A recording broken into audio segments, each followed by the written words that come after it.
Hey, this is Daniel Bach from JumpScience.com.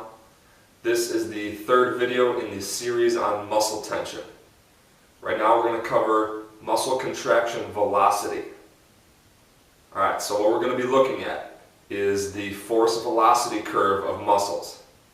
But before we do that, in order to understand this curve well, we have to have the right frame of reference. So first of all, most people, when they think contraction, they think shortening. But when we talk about muscle contraction, all we really mean is that the muscle is generating tension. So a muscle can be generating tension, but still lengthening. That's called an eccentric contraction. Could be generating tension, but staying the same length. That's called an isometric contraction. Could be generating tension and shortening. That's called a concentric contraction. Okay, now, muscle contraction velocity refers to the rate of change in length of the muscle. During a concentric contraction, the muscle is shortening, that's considered positive velocity. Isometric is zero velocity, and lengthening, eccentric contraction is considered to have negative velocity. Now, the general relationship between contraction velocity and force is the greater the contraction velocity, the lower the force. Okay, so here's the curve. This curve represents maximum possible tension at varying contraction velocities. Looking at the right side, the concentric side of the curve, you can see that at lower velocity, the muscles are capable of generating more tension. On the left side of the curve, it's important to understand that lower velocity means more negative velocity. So we're getting further away from zero.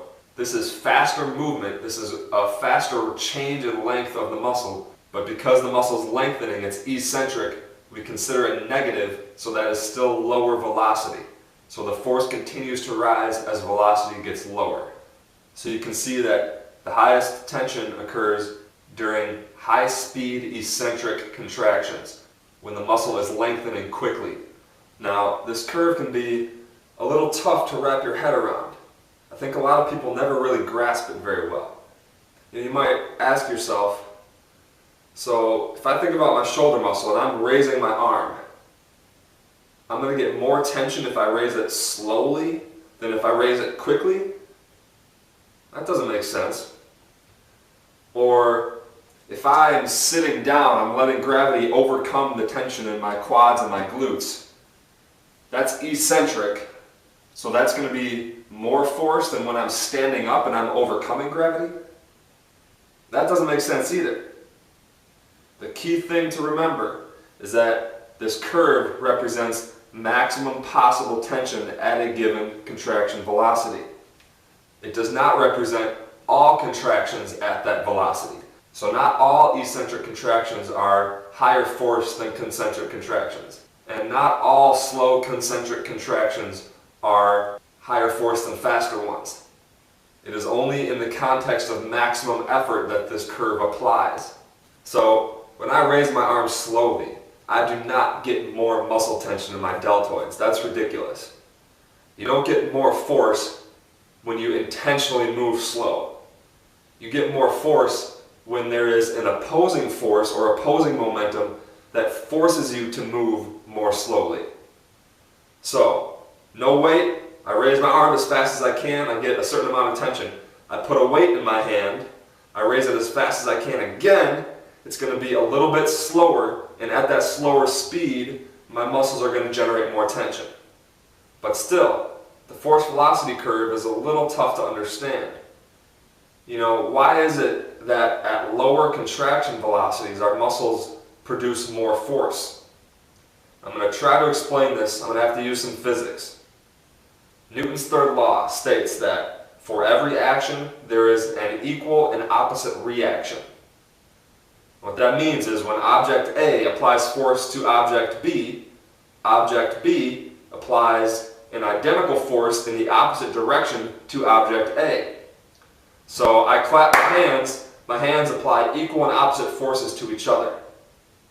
Right now, earth is using gravity, it's pulling me down, I'm actually pulling up on the earth with the same force. It's just the earth is so big it's not affected by it. I'm standing here right now and I'm pushing force into the floor. The floor is pushing up on me with the same amount of force. Okay, everything is equal and opposite. Now, stay with me here. If I squat down and I push more force into the ground is going to push more force up into me as well. Now notice, the ground did not change. What changed was what I was doing. But because I'm putting more force in, the ground is putting more force in. Okay, now consider this elastic band. Now I'm pulling the band apart. The band is pulling my hands together. Those are equal and opposite forces. Now, they're going to stay equal and opposite no matter what. It's a law of the universe. So, if I increase the force that I'm pulling with, the band is going to increase tension to match. The other thing that's going to happen is the band is going to lengthen. So, when I increase force, the band increases force and it lengthens. Now, the band didn't change. What changed was what I'm doing, but that produced lengthening and higher force in the band. Now, have we seen that pattern before? Yeah, it's in the force velocity curve of muscles. So let's think for a second about the force velocity curve of this band. So we're starting on the left side with fast lengthening. Now, in order to do that, I had to produce a lot of force with my hands. That was matched by higher force in the band, right? And it also lengthened. So we have fast lengthening and we have high force, just like muscles. Now, if it's lengthening more slowly, it's less force for me, it's less force in the band. Now, if the band is overcoming me, obviously that's less force from my hands, less force in the band, right? Because they have to stay equal. If the band is overcoming me quickly, obviously that's less force from my hands, less force in the band. So it's not like the band has different strengths at different velocities. What's actually changing is the force from my hands. Now the change in that force produces the change in the velocity in the band, and it produces the change in the tension, the force in the band, because of Newton's third law, equal and opposite forces. So the band lengthening and greater force, they occur together, but one does not cause the other. Rather, they are both caused by the increase in force from my hands. Now, your muscles work the same way. Your muscles do not have radically different ability at lower contraction velocity. No matter what the velocity, it's always just protein filament binding to other protein filament and trying to curl. Alright, that doesn't change. What changes is the opposing force or opposing momentum. When you have greater opposing force or momentum, it forces the muscles to a lower contraction velocity. That should make sense.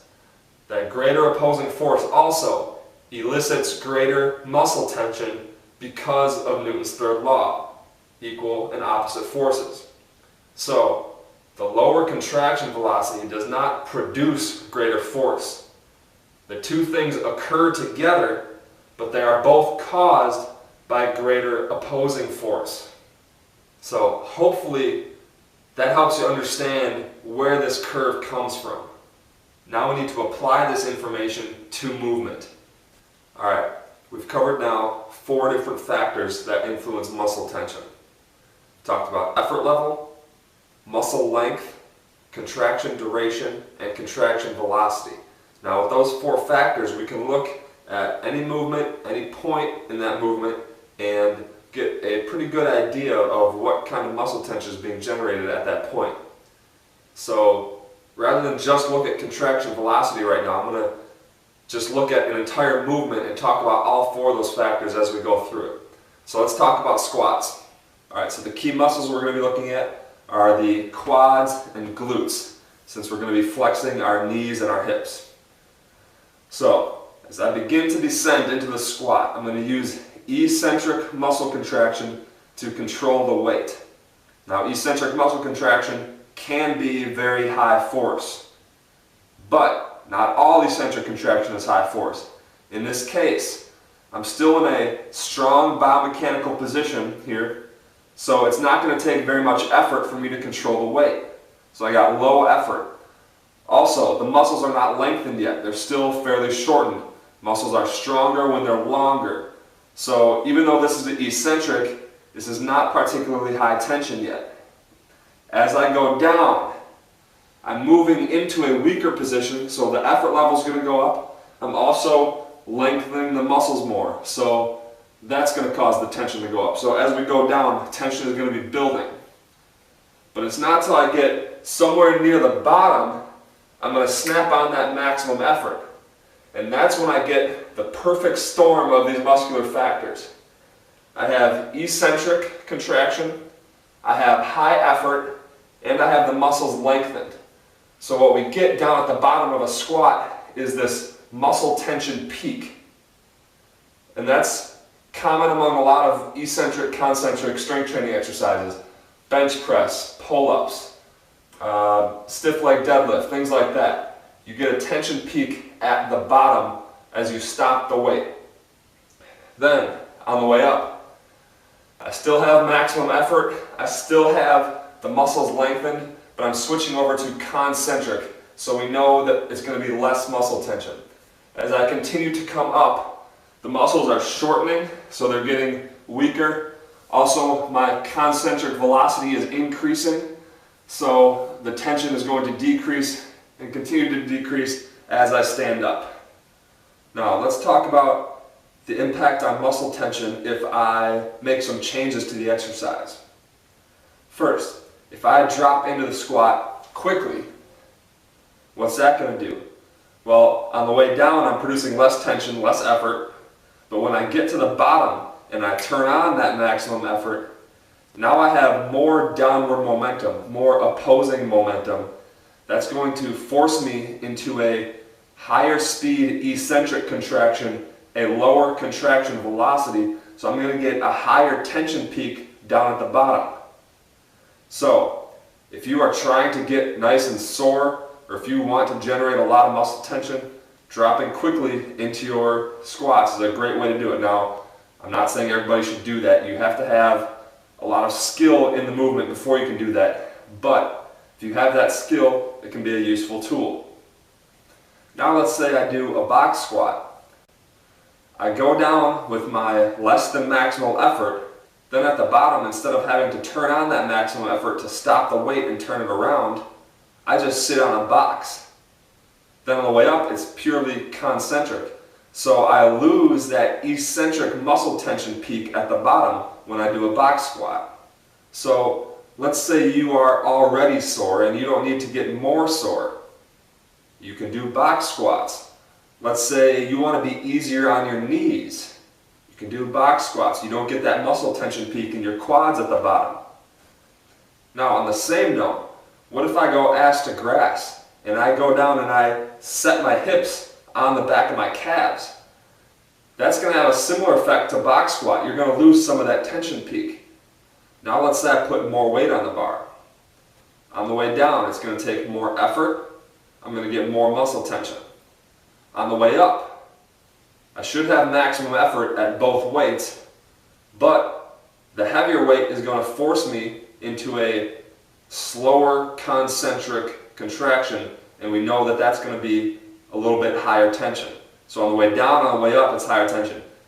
But at the bottom, the muscle tension peak, it could be higher with higher weight, but we also have to consider the velocity. When we have less weight, we tend to go down a little bit quicker. So you may have more opposing force with heavier weight, but you might have more opposing momentum with lighter weight. That muscle tension peak at the bottom is probably going to be very similar even with lightweight versus heavyweight if you're using maximum effort. Now I haven't yet mentioned contraction duration. And that's because it's generally not an issue with squats because the movement takes more than long enough to generate max tension, so you don't really need to discuss that. However, on the topic of weight, if you're doing squats that are so light, say you're doing 10% of your max and you're dropping down that quick, well, now you don't have enough time to generate max tension. So then that becomes the contraction duration is an issue there. But if you're doing any kind of reasonable weight, it's not a factor. Alright, now recall that we were trying to select the exercises that involve the highest muscle tension in the glutes. When we factor in contraction velocity, we can eliminate box squats. We don't have an eccentric muscle tension peak at the bottom. We can eliminate deadlift. Same reason. You set the weight on the ground, you don't get that tension peak. Clean and snatch from the floor. The pull on the way up is concentric. So we know we don't get the highest glute tension there. Now the catch is a little interesting. Honestly, it's a little too complex. I don't want to talk about it right now, but we're going to eliminate clean and snatch. So that leaves us with squats, lunges, squat jumps, and lunge jumps. Now if we're comparing squats and lunges with weight versus squat jumps and lunge jumps with just your body, squats and lunges with weight, you're going to have more muscle tension on the way down and on the way up, but that peak tension at the bottom may actually be very similar. How? Well, here we have more opposing force, but squat jumps and lunge jumps, you have more opposing momentum because you're dropping down from a jump. So if you do a good job of dropping straight into a squat or straight into a lunge, you're going to hit that position with a high eccentric speed. So even though you're not going to have as much time to produce force, that greater speed is going to allow you to generate a lot of tension. Now in the end, I'm going to say that squats and lunges win this battle. They are the exercises that involve the highest amount of tension in the glutes from what we've looked at. But squat jumps and lunge jumps are not far behind in terms of that peak tension at the bottom.